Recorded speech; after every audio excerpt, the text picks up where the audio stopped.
Good evening, good evening, good evening, and welcome to blackdoctor.org Facebook Live on your Tuesday night talk show, which is Black Doctor Speak.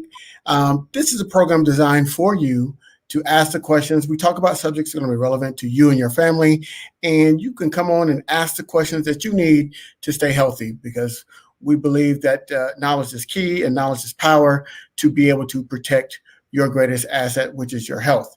I am Ellis Dean, a Senior Project Manager with blackdoctor.org. And of course, I'm always joined by the incomparable Dr. Michael Lenore. How are you doing this evening, Dr. Lenore? Well, we were talking earlier about the fact that we wanted to give doctors experience about the coronavirus injections and what they went through. Now, I'm going to tell you, I'm really upset. I would use another word, but I don't know how much we can do on blackdoctor.org. But the first shot that I got, I went to the register through the little process at the hospital. But this is a hospital I've been going to for 30 years with babies, probably, I don't know, 3,000 or 4,000 babies through there. And I got into the room and they didn't have my name there. I was not there. So I kind of acted black, to the point where they felt they had to do something. So they kind of registered me and I got that first shot. All right, so today was supposed to be my second shot. So I go down there at like 8 o'clock because I'm at the first appointment. And she said, your name is not on the list. So I said, of course I was, it was early morning, gotten up early, trying to be on time to, kind of raise the stereotype. And she said, well, you're not here. I said, well, look, you're going to have to give me somebody's shot. She said, well, we can't give it to you because we have just enough vaccine for the people who are on the list. And so I wasn't able to get the shot. So then she said, well, maybe you can come tomorrow at 2:15. So, well, I've got patients at 2:15.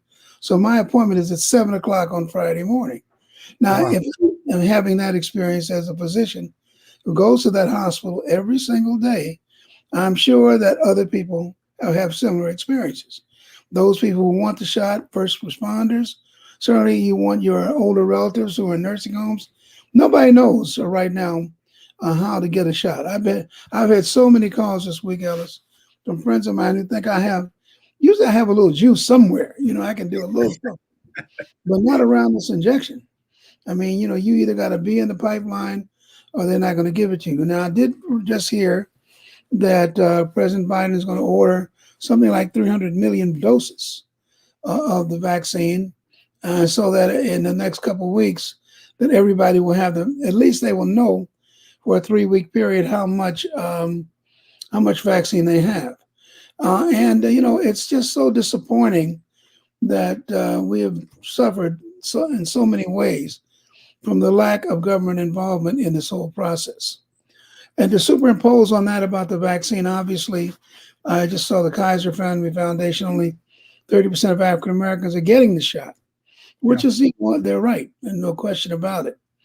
But I think that in the long run, it's going to so affect quality of life that getting on an airplane, going to a restaurant, getting into government facilities, all of those are going to be based on whether or not you've been vaccinated. I'm afraid that at somewhere in this country, that's going to come to that people who want to go to venues of different types, even some churches will have to show that they've been vaccinated. So I think that's a big problem.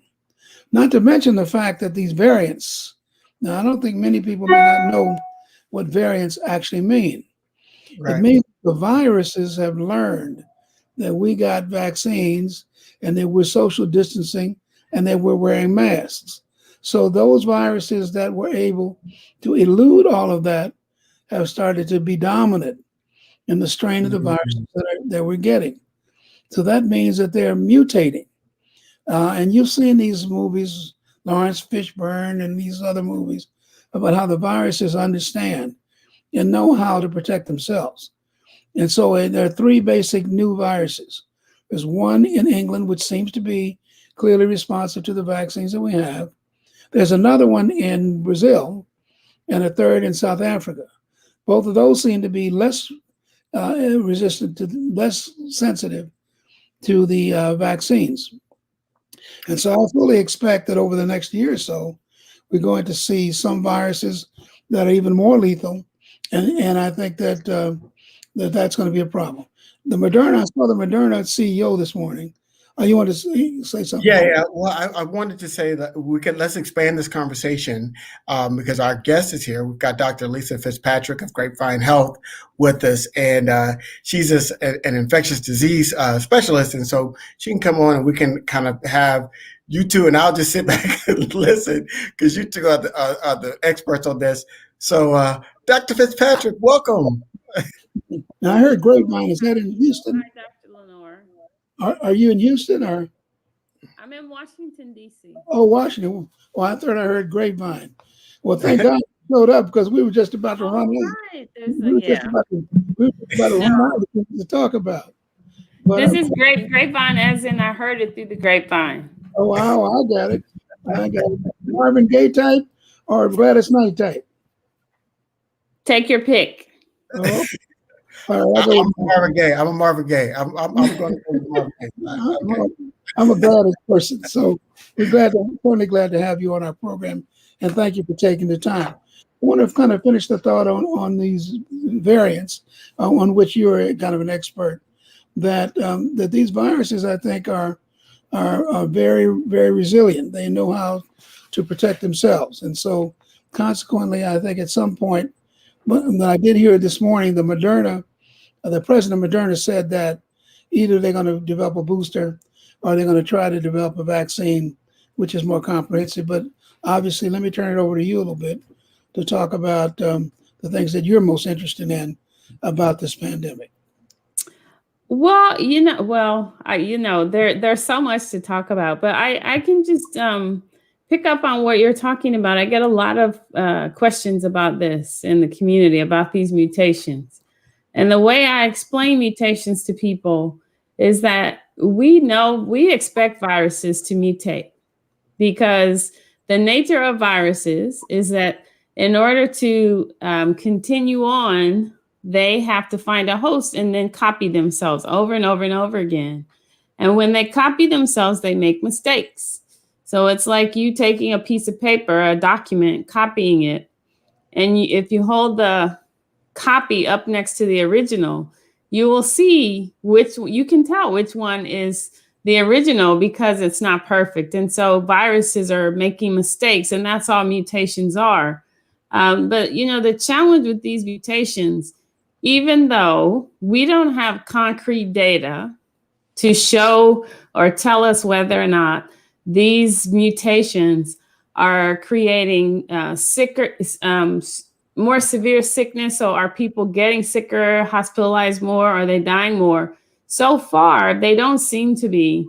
However, I understand some of these mutations have made the viruses made the vaccines a little less effective, but the vaccines still work. And because the vaccines work so well, even though they may take a bit of a hit because of these mutations, the vaccines will still work for even these with the mutations. So we just have to wait and see what happens. But I keep reminding people that even without a vaccine, we know how to stop the transmission, the spread of coronavirus, because it's going to be a while before we can vaccinate our way, if ever, out of this pandemic. So there are lots of things we can talk about tonight. So tell me, are we getting questions, or what's on your mind, Ellis and Dr. Lenore? Well, I want to sound kind of philosophical. Speak to us a little bit about the issues around concerns of African Americans on these vaccines. What are you hearing out there in the street? Let me just say that here in the Bay Area, what I'm hearing from most African Americans is not that we're not going to take the vaccine, but we're just going to wait a little while, see what happens with other people, see if your skin falls off or your eyeball turns. I mean, so there are all kinds of, and I mean, that sounds like I'm exaggerating, but I've heard some really wild concerns about what this vaccine is going to do. What are your thoughts on that? Yeah, I hear the same thing. And I think because people are getting their information, unfortunately, from social media. Where did everybody go? I like looking at people. Okay, all right. I don't want to talk to myself. Try to give you a solo shot, you know. Yeah, we want to be mainstream. We don't want to be mainstream. Self-production quality. I'm sorry. Let's go. People on the street. No, because it feels more like a conversation. So I understand. So yes, I'm very much hearing that. I want to wait, but I'm reminding people that if you think about when the first person got this vaccine, it was actually March 2020. So that was already almost a year ago. We have been watching to see what the side effects are. And so I think because people aren't thinking about that, a lot of people, 76,000 people in the United States volunteered to be in these clinical trials, half of whom got the vaccine already. So all those people saying, I don't want to go first and I'm going to wait a year. Well, guess what? You didn't go first because those of us who volunteered to be in the trials went first. And we have almost a year's worth of information about the side effect profile. So it's a little discouraging to me that so many people are relying on social media to get their information because social media highlights all the negative things, like people who a woman passed out or someone who had, Bell's palsy. So one side of the person's face was temporarily paralyzed. Those things are very rare, but those are the things that get traction in the media. And it's because it's such a sensational thing. That's what folks want to talk about. But unfortunately, there's so much misinformation. It's hard for us to stay ahead of it. So I'm glad you have programs like this so we can talk to people and help them understand what's real and what's not. Yeah, only 23% of the sites on health on social media are vetted sites, trusted sites. Now, and in fact, the challenge is this: is I posted a picture of myself and my daughters and grandchildren, we frolicking around. I may get 500 hits. I mean, really, every day I look at how many more hits did I get from my family? We do things and so that I get those hits. If I post a piece, no matter how it's designed, on some scientific aspects of this whole, maybe 14, 15 people. I mean, the most response we get is through blackdoctor.org, and we're grateful for that venue. So social media, here's the way I feel, Dr. Fitzpatrick. If I go into Facebook with a message, on the coronavirus, I feel like I'm interrupting something. I'm interrupting your father's birthday or the fact that you got promoted. I feel like I'm intruding. And so we have to find other venues, I think, along with social media. And like I say, blackdoctor.org is one place where we can kind of come to it on our own, as they say in the church, come to it in our own way. But if I try to use social media like Facebook or Instagram or TikTok, unless I'm dancing. In fact, I've often said even before this, that if Black doctors want to have a message about hypertension to the population, we need to rob the 7-Eleven store, and on the way to jail, we can talk about hypertension, diabetes, because that's where we will get some responses. So I do think that we're challenged trying to combat the social media on the other side. I cannot agree with you more. So my company, Grapevine Health, is focused on creating engaging, trusted content for underserved and minority communities like Black communities. So I have come to the painful realization that people want to be entertained. So how do we create content? For us, that means including the community in the conversation. Or I even have a little dancing video on my YouTube page. I went out on the street and I had a sign that said, "Don't make me dance alone."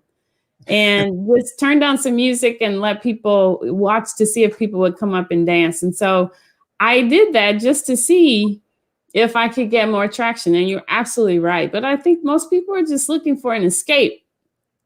They don't want to think about, things that are heavy or things that are academic.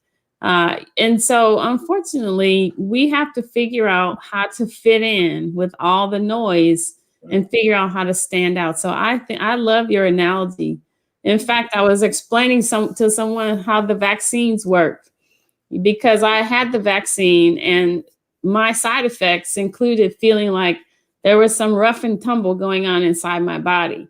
And so in that moment, I thought, well, maybe we should make a video about a bouncer outside of a nightclub. And so you show the picture to the bouncer and say, don't let these people come in. And then have a video like that explaining to people, well, this is what vaccines are doing. So I can't agree with you more. It's unfortunate, but that's the way of the world now. And I think we have one of your videos. Are we ready to show that? We do. We'll put that up. I just one want of to my Dr. Lisa on the street videos. This is the one where you do your reveal. Yes, in the Moderna trial. Yes, I got your reveal video here. But I do want to address one thing, because there's a lot of comments coming in, and there are mixed comments. And I just want to say one thing: what you read about, and we've been talking about it. What you read about on social media is the extreme, right? Because those extremes get clicks. And so when you read about so I read about 4 people passing out and 1 person potentially getting Bell's palsy. Do you know millions of people to this point have gotten the vaccine? You don't hear about all the people like Dr. Fitzpatrick that has gotten the vaccine, both doses, has had any problems. Those stories don't get clicks. What gets clicks are the extremes. So if you have 1 million people get a vaccine and 2 people have some sort of effect from it, we're going to hear about those 2. And then what our mind does is it tries to extrapolate that out to that full 1 million that had an adverse reaction. No, it's just 2, which is less than 1% of the people that are having some sort of reaction from it. And they are monitoring those people if they have a reaction. So what you're seeing on social media is just a very, very, very microscopic percentage of what's happening. So let's not get caught up in the sensationalism of social media. So, but you know why that happens? It happens because the things that concern us most are the things that we fear, the things that are scary. And so that's the worst possible outcome. Right. And that's what we want to focus on. Well, I don't want to be the person, that happens to. But guess what? So many Black people are being hospitalized with COVID and dying of COVID-19. Getting the vaccine and having a few side effects for several hours, to me, pales in comparison to being hospitalized if I get COVID-19. So that's something to consider as well. I do respect people who choose not to get the vaccine. I mean, that's your choice. I just beg you that make it an informed choice. As an allergist, I can tell you that there are a lot of misconceptions about allergy to the vaccine. First of all, if you've never seen a vaccine before, then you can't make an allergy response. So that's the first thing. Second thing, some people faint the minute you pull a needle out with just about anything. And I think the final piece of that is that if you have allergy to peanut or allergy to penicillin or allergy to a unique allergen, that's so far from the vaccine.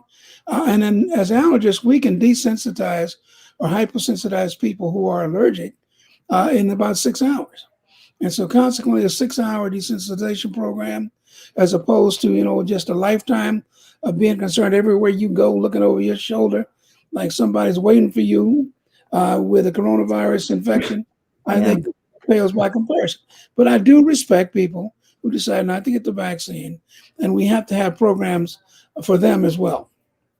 But I hope that the number of people who choose not to get the vaccine is so small that it actually doesn't really matter, because we can get to herd immunity without 100%. So herd immunity, this notion that if enough people in the population have been exposed to coronavirus, either have had the infection or get the vaccination, then the virus will eventually die out because it doesn't have enough people to infect. So, the Kaiser study I keep quoting that came out in December showed that in the Black community, about 12% absolutely would not get the vaccine. And I actually think that's positive, because it means the other 88%, we can provide information, we can answer questions, we can help people get access to the vaccine. So we had similar results on blackdoctor.org. We did a survey of our population, and we found that earlier this year we had results as high as 91% people said no. But As our most recent survey said, it was down to about 27% said no, and you had about 63 to 64% of people, if my math is right, seven that said either yes or they wanted more information. And so that was in just a few months, that was a kind of a seismic shift in terms of how, people's views of the vaccine. So let's get to video. And then when we come back, we've got some questions about mask wearing, about what are vaccines really trying to do? Are they protecting us, or are they just, lowering the results of if we do get infected? So we kind of really need to explain what the purpose of being vaccinated is. And so there's some really good questions. There's a lot of chatter going on in the chat room, so I want to get to those questions. But first, let's get to Dr. Fitzpatrick's video review. Okay. Hi, it's Dr. Lisa. Remember, I am chronicling my vaccine trial journey. I started this journey in September when I got my first shot, and I got my second shot a month later, and I told you about my side effects. So today is the big reveal. I'm going to find out which arm I was in. Did I get the placebo or did I get the vaccine? So I'm Caroline. I'm one of the physician assistants at George Washington University. All right, let's do this. All right. In December, the FDA issued emergency use authorization for the Moderna vaccine. They found that in the phase 3 trial, it was 94% effective in preventing severe COVID or symptomatic COVID. So at this visit, what will happen is if you choose to, you will be unblinded. I choose to. Okay. So you will know whether you got placebo or you got the vaccine.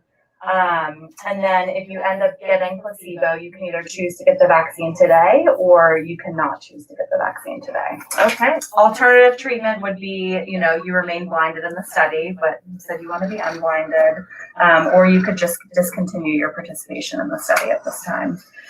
So if you did end up getting placebo and you choose to get the vaccine today, there will be some additional study visits. So if you end up getting the vaccine today, you'll have to come back in a month for the second dose. We will call you at day 8, do a safety call to make sure that to check on your symptoms, any side effects you may have. And then you'll come back in 2 months for a third visit so we can check your antibodies. Some of the side effects that we can anticipate are fever, pain at the injection site, redness or hardness of the skin at the injection site, headache, muscle aches or pain, joint aches or pain, fatigue, nausea, vomiting, chills, underarm gland swelling on the side of the study vaccination. Okay. Any questions about that? Nope. Okay. We have seen in a few individuals across the United States severe allergic reactions. And typically we are seeing that in individuals who have had a severe allergic reaction to a vaccine or just a severe allergic reaction in general. Any questions about that? What's considered severe? What have you seen? So severe is, we typically see it within the first 30 minutes of vaccination. Difficulty breathing, throat closing. So like an allergic reaction? Yes, an allergic reaction.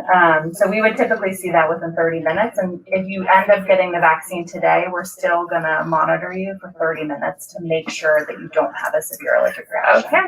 And if I've already had the vaccine? Already had the vaccine, you're just going to continue your study visits as planned. Okay, and that's once a month, I think. Once a month we'll call you, and then you should have an in-person visit within the next 2 to 3 months. Okay. Mm-hmm. If you get the vaccine, can you still transmit coronavirus? So we know that it prevents symptomatic COVID. We don't yet know if it prevents asymptomatic COVID. Even if the vaccine is preventing me from getting coronavirus infection, if I come in contact with it, I could still spread it to someone else. We saw that it was 94% effective in preventing, symptomatic COVID or severe COVID. So it's not 100% effective. So we still advise you to continue practicing. But 94, that's pretty good. It's very good. Very good. If you have any questions about the research aspect, this is our institutional review board. You can contact them. That you wish to continue participation in the study and know your study treatment assignment. So if you agree to that, yes. That means I get to check an initial. And then this says if you find out that you got placebo, you wish to receive the vaccine. Yes. Okay. These you won't check. This just says if you receive placebo, you do not want to receive the vaccine. This says you want to continue, but you do not want to be unblinded. And then this one says you don't want to continue at all. Does anybody ever want to continue and not be unblinded? No. Nobody has done that yet. Yeah. And then you will print, sign, and date. Thank you. And then I will sign, and then we will get you a copy of the signed version. So today what will happen is we'll go and blind you. We'll tell you what you got. Regardless of what you got, we will collect 2 tubes of blood and a nasopharyngeal swab. Oh, I know. I have to get a COVID test. So we still want to follow everybody regardless of what they got in the study. Nick is going to do your nasopharyngeal swab, so I will get out of here while he does that. The COVID test is not fun. I agree. It's not fun doing them either. It's definitely not. I don't have COVID.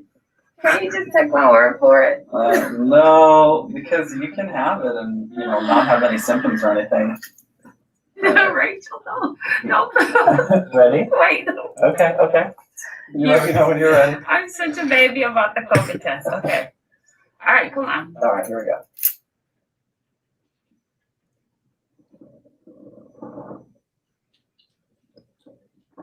Okay, good to go.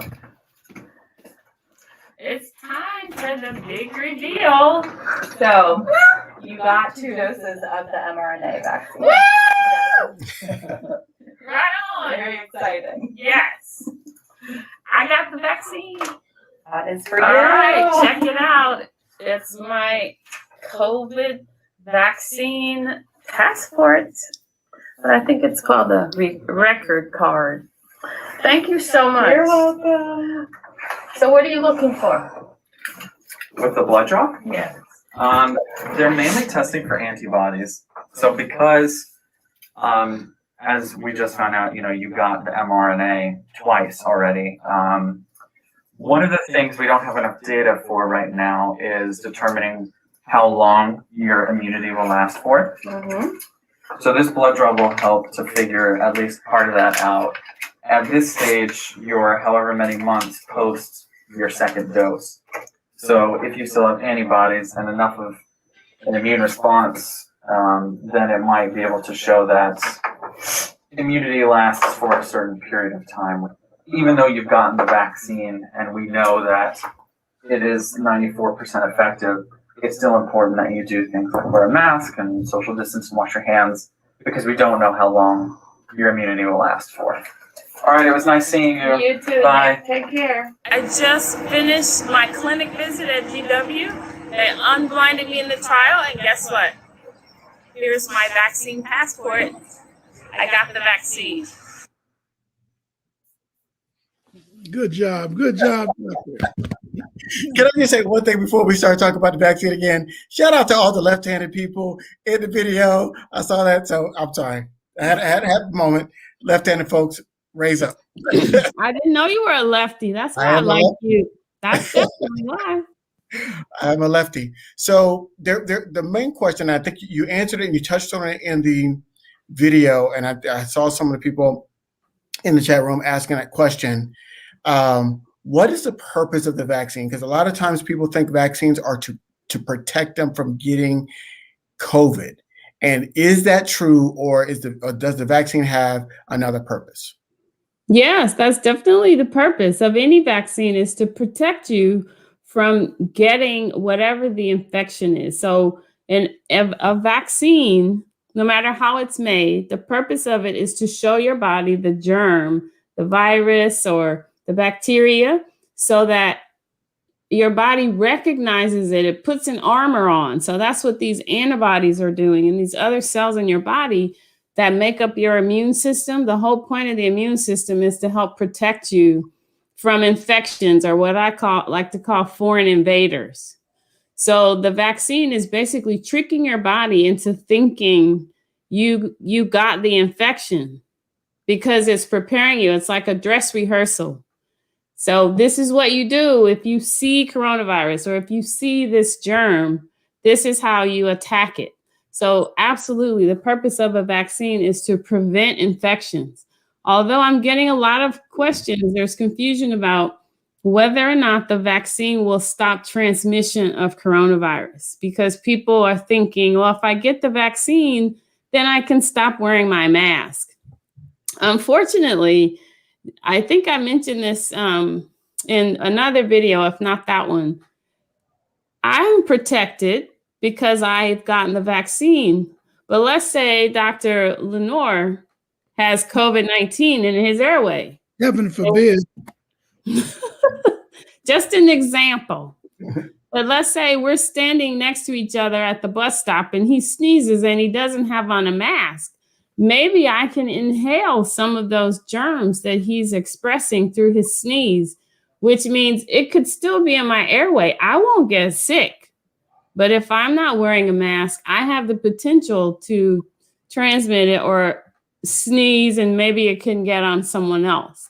The other thing about transmission is that because I won't get COVID, I'm probably less likely to transmit it to someone else, because when you become sick, there's a lot of coronavirus in your body or in your airway for you to spread it to other people.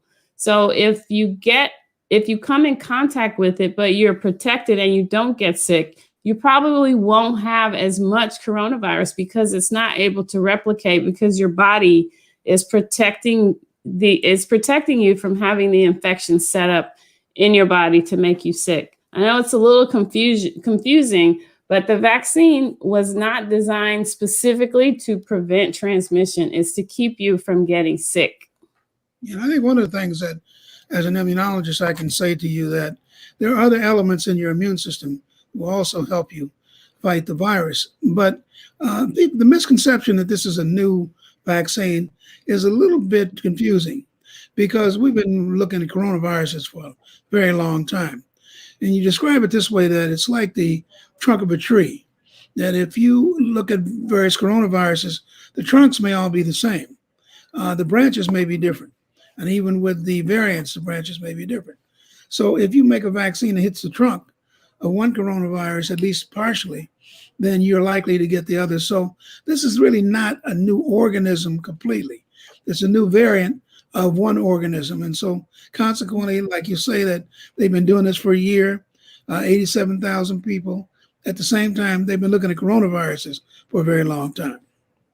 Yes, and also to take that a step further, one of the biggest reasons we've been able to produce a vaccine so quickly, there are a lot of reasons it happened, but I think the primary one is that the messenger RNA science is actually not new. This is the first time we have a vaccine approved using messenger RNA, but there are decades of research with people looking at messenger RNA as a mechanism to treat diseases. It's been tried in vaccines before. And the whole purpose of science, those people who are in the lab looking under the microscopes with their pipettes, they're doing experiments and they're learning and improving on the failures they've had. And so we are benefiting from all of those years of work with messenger RNA. And so I think people need to recognize this is a medical advancement, a scientific advancement. And we always ask for scientific advancements to cure people and to, reduce disease and sickness. And here we are staring at a medical advancement, and people don't recognize it because of so many other factors that have made people distrustful of this process. And I hope we get a chance to talk about it before we leave, but there's still other vaccines out there and opportunities for people to kind of get in the mix. But maybe some questions, Mr. Dean. Yeah, there was a question from Candace, and she was just wondering, how long does the vaccine stay in your system? Which is a big question. Did Candace watch the video? Nick was talking a little bit about that. The reason they take all that blood from those of us who are in the research studies is because they're trying to answer just that question. How long? So I got my first shot in September. And every time I go for those visits, they take blood from you. And they're looking for lots of things, but they're also looking to see how much protection the vaccine has given me, after a certain amount of time has passed. And even the people who got the vaccine last year, I understand even those people still have protection from the vaccine. So that's actually really good news. But it's hard. You can't say that this is true for every single person, because I think every person responds in their own way based on their own makeup. But there have been a few cases of people who've gotten coronavirus twice, which suggests it doesn't hang around forever. And that's not a surprise. Think about the flu vaccine. We have to get a new flu vaccine every year because it doesn't last, and the virus might be different.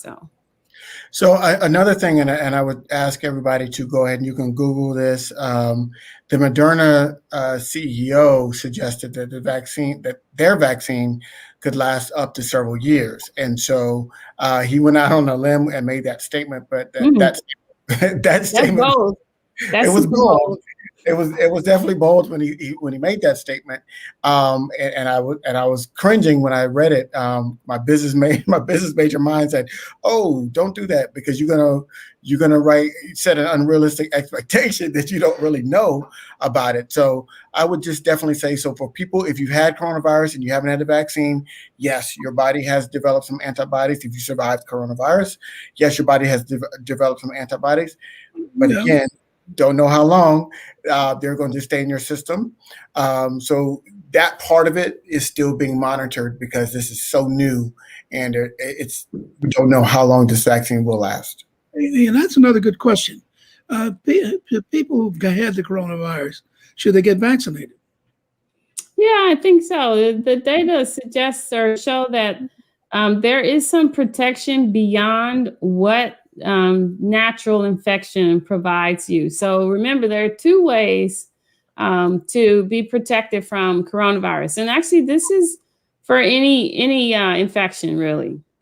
You can either get the infection and get sick. So in this case, you get coronavirus infection and develop COVID-19. Some people do just fine, and some people have to be hospitalized. So your body, this is what the way you naturally show your body coronavirus. You actually get the infection. The second way is a vaccination. So we talked about that a little earlier. The vaccination is tricking your body into thinking it's had the infection. So then it mounts a response to protect you in case you encounter the real coronavirus. And so for people who've had COVID-19 in the past, the data suggests that even though they have some protection, some natural protection, the vaccination will provide even more protection. So, the folks who have recently had coronavirus, I don't think they should feel like they have to be in a rush to get it, at the head of the line. I think some of the CDC recommendations suggest you can wait 90 days or so, but you could probably get it sooner than that if you choose, and if you're in a high risk category. But the only thing I would say is, if you actively have COVID-19 right now, wait until your infection resolves before you seek the vaccine. This afternoon, first the administration said they're buying 300 million doses of the vaccine. Oh, really? I heard too. Okay, it's still a lot though, but that's 300 that's million. risky too. Yeah, 300 million doses, and that they expect very soon that people will have at least 3 weeks worth of vaccine in every state, so that states can plan and on the basis of that. And so there's going to be more federal involvement in both the purchase of the vaccine, the manufacturing of the vaccine. And here again, it's certainly safe to say, probably true, there's vaccine and there's vaccination. And so getting into people's arms, I think, will certainly be enhanced with at least some kind of an organized plan at the federal level to deal with the states and the distribution of the vaccine. Well, So, go ahead, Alice. There's a question from Alice. She's asking, why 2 shots and not just 1 shot? Well, unfortunately, it's the way the developers created this vaccine. I'm not a basic scientist, so I wasn't at the table when they were having those discussions about why. But hopefully there's help on the way, because I know Johnson & Johnson has a vaccine that's will be looked at very soon, and it's actually one shot. So I don't know the exact answer to that, why 2 shots instead of 1, although the second shot really acts like a booster. And we're familiar with this because we have other vaccines that require boosters. The one that I've been reminding people about when they push back against vaccines is tetanus. You ever had to get a tetanus shot because the classic case is you stepped on a nail, a rusty nail, because it can cause a nasty reaction. And so the people have to get an injection that's like a vaccine. And then it only lasts a certain amount of time, so we have to get a booster. But I wanted to react to something you said, Dr. Lenora, about the new administration and the vaccines coming on board. First of all, just, what a relief it is to have some leadership around this process. Because people ask me, well, does it really matter, like, who the president was or what administration, was in? Like, this couldn't, we couldn't have foreseen this, and there's no way we could have, changed this situation because it's beyond our control. I disagree with that, because first of all, agencies like the CDC was created expressly for the purpose of handling something like a pandemic, or even at least in the United States. So leadership matters because you need a unified strategy and message around how to address these public health threats. And so we didn't have that. Each state was doing its own thing.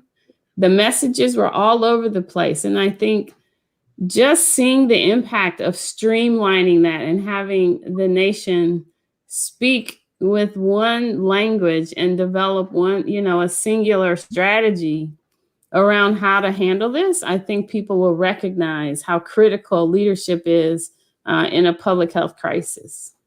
A pandemic is a steep price to pay to get rid of one individual, but at this point, it might be even steeper. Yeah.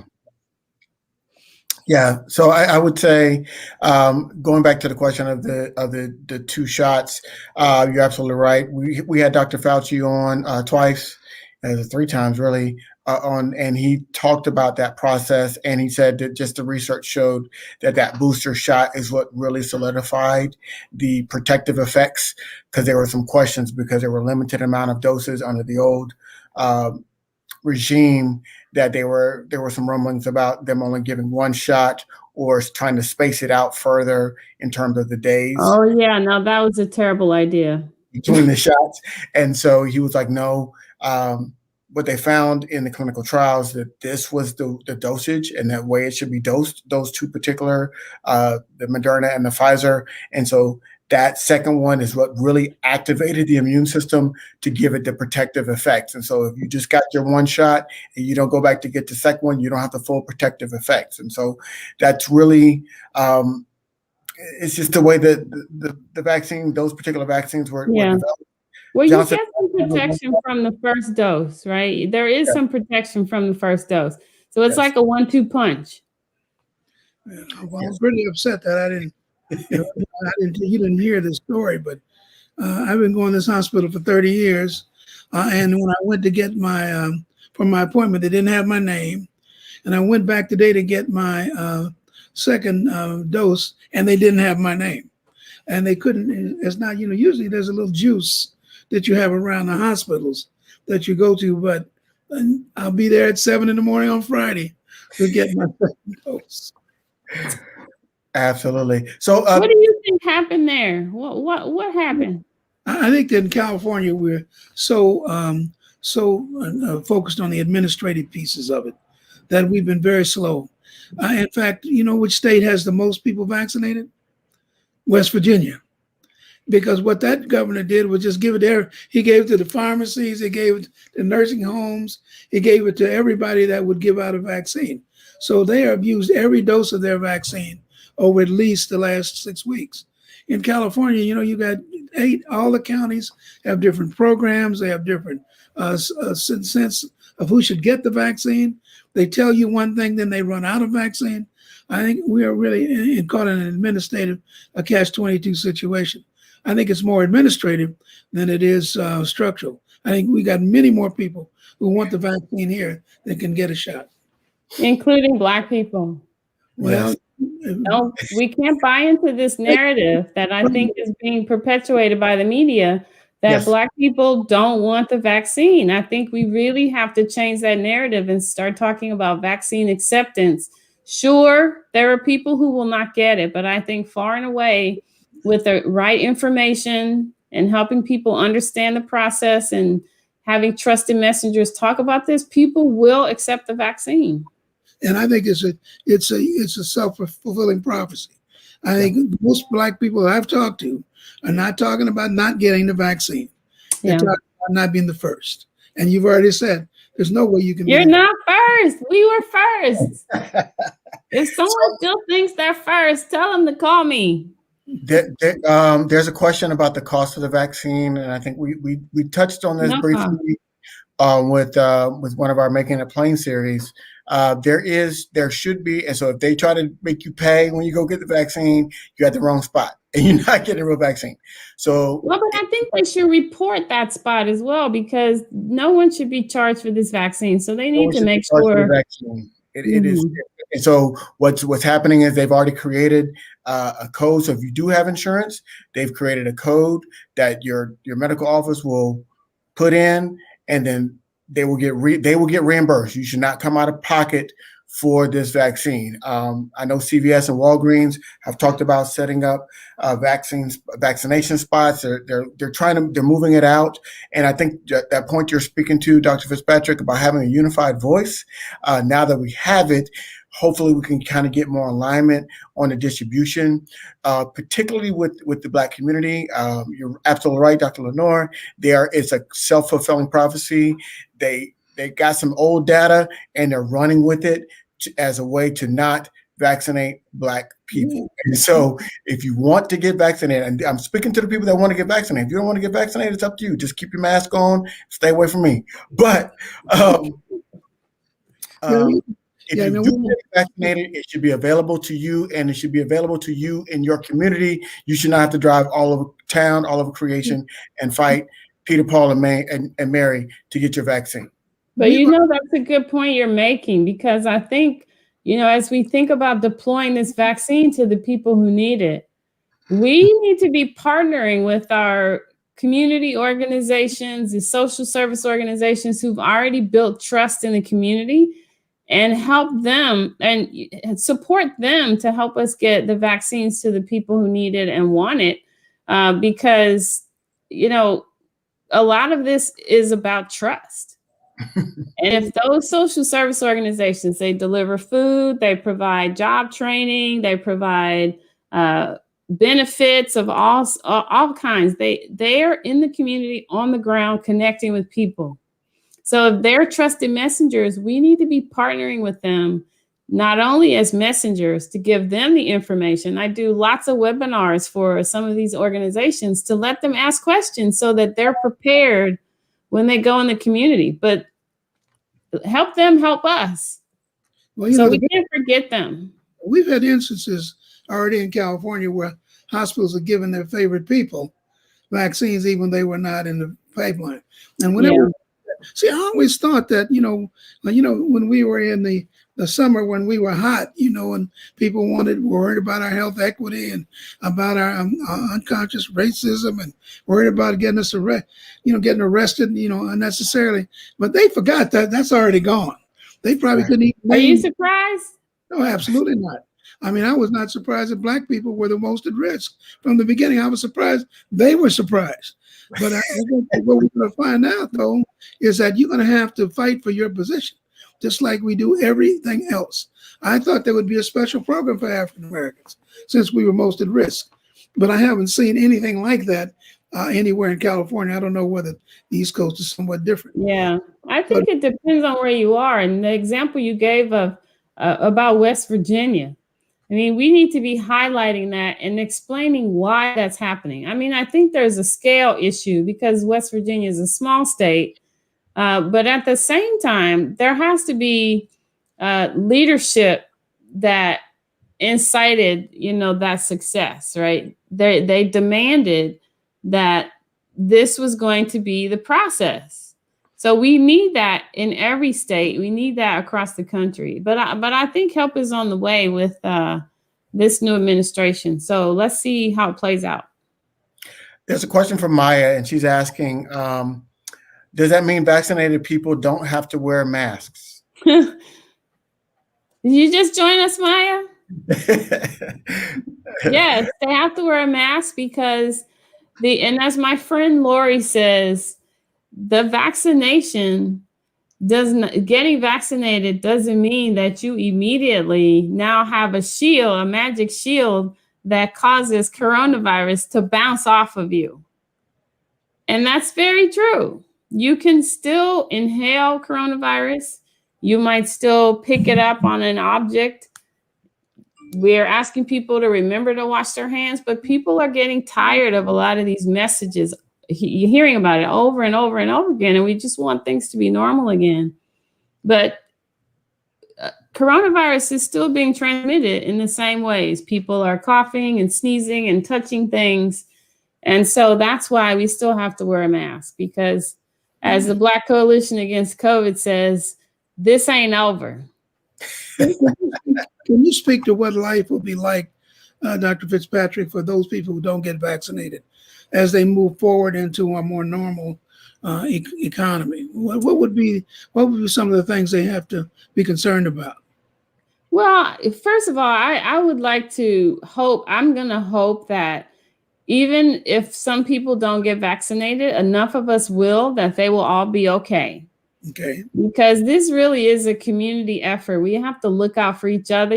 Getting vaccinated, it helps you, absolutely, but it also helps other people in the community, because as we talked about earlier, coronavirus is just running around looking for people to infect. And so if it keeps running into people who have that armor, that shield, and it can't infect people, then it will begin to die out. So I think ultimately, if we can get the vaccinations, the rates up, get the shots in people's arms, those people will be okay. However, I think they need to be concerned about, because we have a ways to go before we get enough people vaccinated and protected from coronavirus infection. So they need to be worried about whether or not, if they care about traveling, if they care about getting sick, if they have family members who might be at risk for dying from COVID. I mean, I think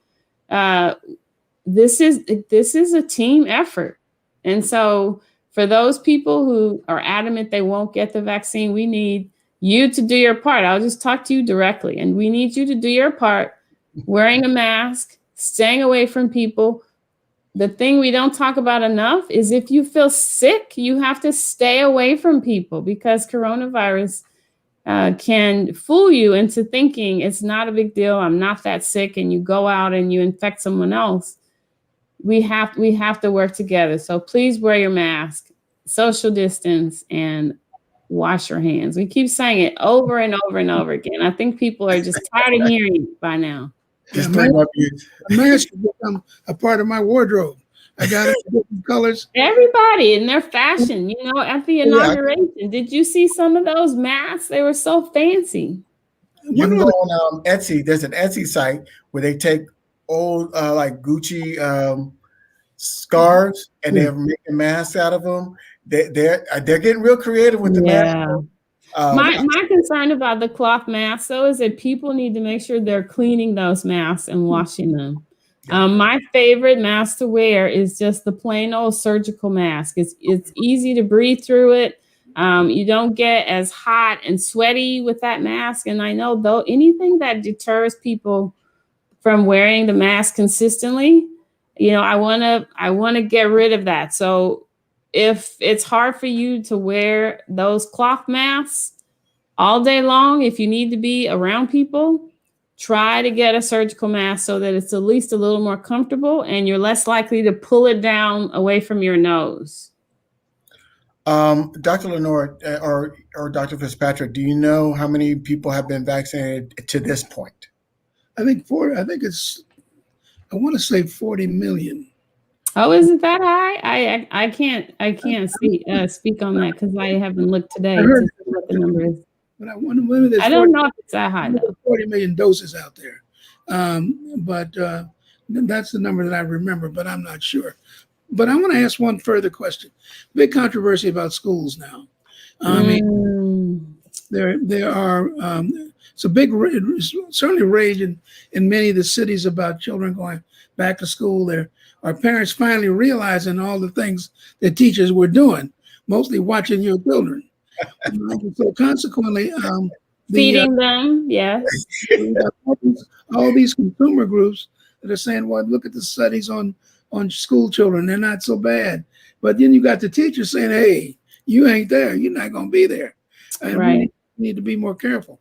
What are you, when looking at the data, what are you saying to people about schools? Yeah, I don't give a professional opinion about this anymore. I'm just going to give you my personal experience and opinion about this because, and it's not a popular one. It never was. Even from the beginning, I was one of those early people who, was sort of seen as a heretic because I didn't want the lockdowns. And the only reason is because of the populations I work with. I work with people who are already isolated, already disenfranchised, lots of background, high background rates of mental health disorders like depression. And the first people I thought about were, those folks, what's going to happen to them? And so, there are some social structures that are there that support people, and all of that disappeared overnight. And so I think we're starting to see some of the impact of losing these social supports, throughout our communities. And so that's my biggest concern. I think school is an incredibly important place for kids to be socialized. Even the kids in my life, they really they'll do whatever they want. They'll wear the mask and they have fun with it. And look at my mask. They want to be around their friends. And I think that's really important. And we have to figure out a way to make this work because the kids from underserved communities, their parents are struggling. And who's gonna lose out? Basically, a year of education has been lost for a lot of our underserved Black and brown kids who weren't able to effectively learn at home. So I think there has to be some balance. It's a hard situation. I know there are people who why not move teachers? Disagree with me. Why not move teachers? No, I don't disagree. No, not you. I know people who don't think we should be in schools until this is completely over. And I fear what might happen. I got some friends of mine who disagree with everything I say. But I do think this. Why not move teachers up to first responders? Why not get them vaccinated first? I think essential workers. I've already said essential workers need to be at the front of the line too. I'm going to address one thing with Marilyn. She's saying it's a whole lot of answers coming out, not sure, numbers not so bad, they're negative tones, which is what makes people a suspect. The hardest thing about this whole process is there's nothing that's definitive. We want, and we like definitive answers. We like a hard yes, a hard no. We want a formula to be able to get through this. This is something that's relatively new. The last pandemic was in 1918. So we're dealing with something relatively new. And so we're learning and we're getting new information every single day. Like, Dr. Fitzpatrick could tell you, she shot a video for me talking about the mutations.